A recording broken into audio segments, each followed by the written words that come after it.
Good morning, class 12. Let's continue with the topic value added method, where already in my previous video I've explained you how to do numericals by value added method. So today in this video we will continue with the numericals of value added method. So let's start. If you see, a data has been given to you, and from this data you are supposed to calculate gross value added at factor cost. Now the items which have been given over here are sales, and sales in crore is rupees 8,000. Then second is change in stock, which is 100 crore. Then the third is subsidies, which is 200 crore. Then fourth is consumption of fixed capital, that is 300. Then you have intermediate consumption, which is 5,500, and the rent which has been given as 500. Now students, the very first thing which you are supposed to do is you must know which are the items which you are supposed to include and which are the items which are not taken in value added method, right? So you can see the very first thing is that in these items we are not concerned with the rent, right? Rest of the things, that is rest of the items, will take as it is been required.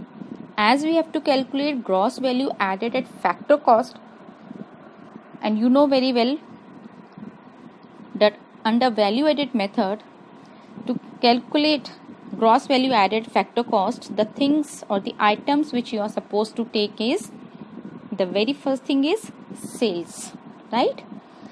Then that is plus change in stock, that is delta stock. Then you can see you have intermediate consumption also over here, so minus intermediate consumption.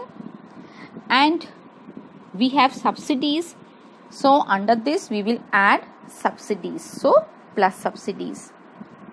So now let's put the value. Sales is, children, 8,000 crore plus change in stock is rupees 100 crore minus your intermediate consumption is 5,500 crore, and your subsidies, that is plus rupees 200 crore. So when you calculate all these figures, you get rupees 2,800 crore.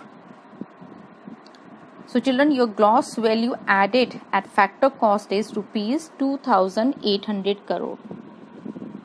It's so easy to find out. Only the thing which you have to remember is what are the items which are to be included, what are the items which are to be deducted, and what are the items which are to be neglected, right? Now let's do the next numerical.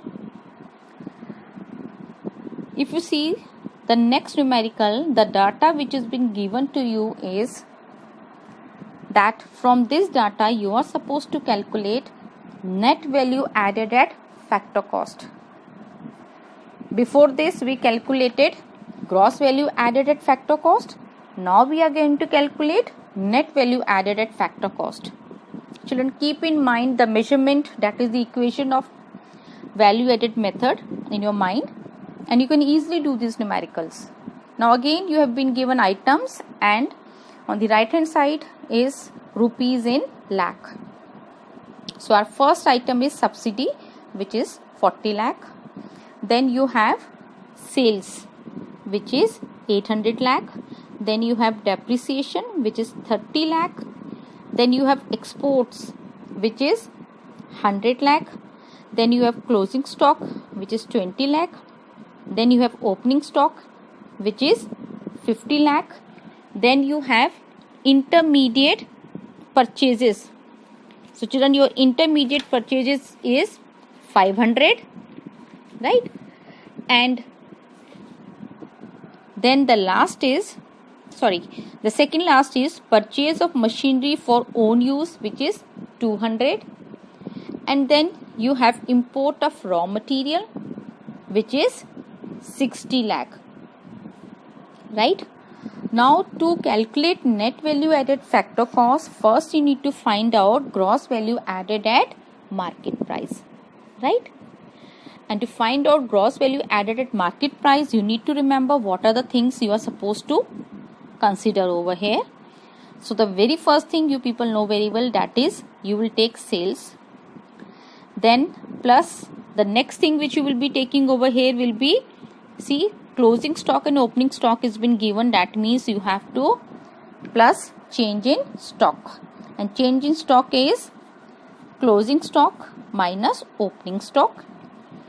Then if you see, you have been given intermediate purchases also. So minus intermediate purchases. So when you put the value, you will find your sales is rupees 800 lakh plus your change in stock. So change in stock is closing stock minus opening stock. So children, 20 minus 50. So that comes to minus 30. And you have to deduct the value of intermediate purchases, which is rupees 500 lakh. So when you calculate, you get rupees 270 lakh to be as gross value added at market price. Right? Now from this gross value added market price, easily we can find out net value added at factor cost. Because to find out net value added at factor cost, what you have to consider, that is gross value added at market price. Because you have to come in net, so you need to deduct what? You need to deduct the depreciation. And plus if you see over here, we have subsidy. So we need to add the subsidy.